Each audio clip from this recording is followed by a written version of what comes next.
David Janowsky was the kind of chess player that spectators just love, always trying to attack, creating decisive games with lots of combinations. Unfortunately for him, he was on the losing side as often as he was on the winning side. For example, he lost a world championship match to Lasker 8-0 with 3 draws, the most lopsided victory in world championship history. Also, in the 1920s, he lost to 10-year-old Samuelashevsky, admittedly one of the great prodigies of all time, but still, a master should not be losing to a 10-year-old. In this game, though, we see him at his best, playing sacrificial, beautiful chess against Oscar Chajes. Janowsky opens the game here with pawn d4. We get knight f6, knight f3, pawn to d5, c4, e6. We have a queen's gambit declined, nice solid structures. Bishop g5, bishop e7, e3, knight b to d7, knight c3, pawn c6, bishop d3, and here a capture on c4. Now, this is maybe slightly inaccurate because black is kind of mixing structures, a queen gambit declined, where you put the bishop on e7 and try to hold on to the strong point on d5, and a Moran semi-Slav, where you don't usually put the bishop on e7, and instead you do as you're doing now, capture on c4, and then expand with pawn to b5. Now, this isn't a big inaccuracy, and there are more inaccuracies to come, but white should be able to secure a nice advantage with best play after this. Bishop back to d3, pawn to a6, castles, and c5. Expanding over here on the queen side, although maybe it would have been better to castle before seeking the counterplay. Rook c1, and here an important question is, can black capture on d4? Well, the answer is that white can secure an advantage against the capture on d4, although you need to find this computer line. Bishop e4. You're ignoring the threat against the knight to attack the rook on a8. But it looks like this should be bad because you're getting your bishop captured, but after knight takes, then bishop takes g5 does not lead to a simple recapture on g5, which is not to white's advantage. Instead, we have knight d6 with check. King over, then knight takes on g5, and after queen takes g5, it's a good moment to pause your video and find the best move.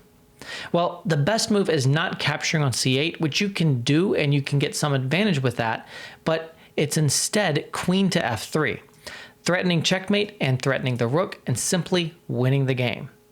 So the players don't go down this path, and instead, after rook c1, black simply plays the sensible bishop to b7. Now we get queen to e2, castles, rook over to d1, and at this point, black should really be playing the move pawn to c4, creating a strong queenside pawn majority in a position where white's center isn't really able to move forward very easily. In fact, this is to black's advantage, and Janowsky should not have allowed the pawn to advance to c4. But black doesn't go for this and instead plays queen to b6, and this allows Janowsky an opportunity. Knight to e5. The knight cannot be captured, and if it can't be captured, then it should not have been allowed to e5. If knight takes, pawn takes, you have simply a win of a piece because of the pin here. Knight d5 leads to knight takes d5, and at the end of all of the captures, the bishop is hanging on e7. So knight e5 leads to rook f to e8, and now a capture on c5 from Janowsky. In this position, it's very critical how black responds, and this is a good moment to pause your video and decide how you would recapture on c5. Well, the natural thing is to try to capture back with a minor piece. You would like to bring the minor pieces to better squares if you can get away with it tactically. The problem is you can't get away with it tactically. Instead, you need to play queen takes c5, a strong move. It is very, very difficult to bring your queen over here and allow all kinds of discoveries along the c-file. But in this position, the queen is attacking the knight on e5, which is undefended. And there's another undefended piece on the 5th rank. As a result, the position is simplifying and it looks to be about equal. In fact, white needs to go for knight captures on d7. And here, black can't capture in this way, but black can capture on g5. And this is a complex position. Black is even threatening mate down here, but after f4, the computer says 0.00, which of course Doesn't necessarily mean anything to humans, but at least we know both players have a reasonable position. In the game, black actually plays knight takes c5, which looks natural, but it's allowing white a huge attack. Bishop captures on f6, bishop captures on f6, and now the classic Greek gift with some unique themes, bishop takes on h7 with check. Of course, black isn't going to be able to get a good position by declining, so we get king takes h7, queen h5 check. White is winning a second pawn, and of course black's king has no protection, so there's no way that this attack can't generate enough compensation, at least a perpetual check, and very likely a winning attack. King back to g8, queen takes on f7 with check, and this is a critical position. Where does black move the king? To h8 or to h7? Well, the correct answer is h8, which is not played. And after king h8, in this position, it's much, much harder for white to finish off the attack. The knight is hanging right here, and even though I just spoke about how white really isn't risking anything because he's already got 2 pawns and the black king is exposed and he has a perpetual, to continue and win in this position is not easy to do. White does have an advantage, but only if white finds the precise idea pawn to b4, which can be played before or after a check on h5. The point here is that the knight is exposed and it wants to be able to move back to the center and certainly not go, for example, over to a4, but it can't. All of the squares are under control. So black needs to capture on e5, looking to just trade the knight on c5 for the knight on e5, and in this position maintain an extra piece and even a winning position. But now queen h5 check, king over to g8, only legal move, and queen captures on e5. The knight is hit over here, and again, as I said, it doesn't really have anywhere to go. If the knight tries to go over to a4, white just wins with rook d7 and a devastating attack along the 7th rank. However, the knight doesn't have to go over to a4, and black can just accept the loss of the knight, play rook ac8, and in this position, white is able to regain the knight on c5, have a better position, have a safer king, but white cannot win by force after capturing on c5. So this is the best way to continue. It's a difficult defensive path, but it is a path available to black. Instead, black doesn't move over to h8, black moves to h7, and this move is just losing. Now we get knight to d7. In this position, there's going to be a lot of trouble along the 5th rank, and the first problem that we have here is the threat of capturing the queen and the threat of capturing the bishop here on f6.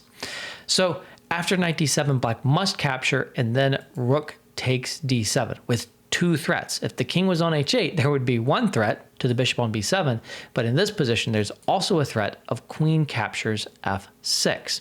However, black is not without recourse. Black has the try bishop to c6. The rook on d7 is under attack, so there's no time for queen takes on f6 because you'll just capture the rook on d7. And it looks like black might be beating the attack back. For example, if the rook retreats, then black has time, for example, for rook e7, and the queen is falling back, the king gets to get back to safety, and the bishops for black may be able to just carry the day. Maybe black is just winning in such a position. Or maybe white just needs to accept a perpetual check. Well, there is more than perpetual check. This is a great moment to pause your video and try to find the winning move. Well, there are 2 winning moves, but they have the same idea. You need to include this knight. And played is knight to e4, which is the strongest move and a very beautiful move. The knight is hanging over here, and the rook is left hanging on d7, but the attack is decisive. The other move that also wins with the same idea is knight to d5, and there's an added wrinkle here that after pawn takes, queen takes on f6, you're threatening mate over here, and the rook is still hanging, but it can't be captured because of a pin over here, and white's attack would again be decisive. So After knight e4, in this position, let's look at the captures. First off, if bishop takes d7, it's just mate and 2. Knight captures on f6, and whether or not you put the king on h8 or on h6, queen h5 is checkmate on the move. Another option is after knight e4 to capture that knight, bishop takes on e4, but then you have queen captures on f6, you're threatening mate right here, and after rook g8 defending the mate, queen h4 check, and then picking up the bishop on e4 with check with a material advantage and a continuing attack is more than good enough. The computer announces mate, but we don't need to find the mate to know that white is totally winning.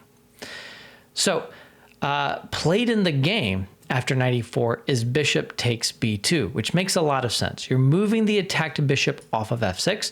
You're even threatening another rook, so now both rooks are under attack, and you're keeping the bishop to defend against the mate threat on g7. But white is just winning, just mating here, and Janowsky finds the right moves. We get knight g5 check. If the king goes back to h8, then it's just queen h5 check and mate. So the king steps up, king h6. It's threatening the knight, but a beautiful move, g4.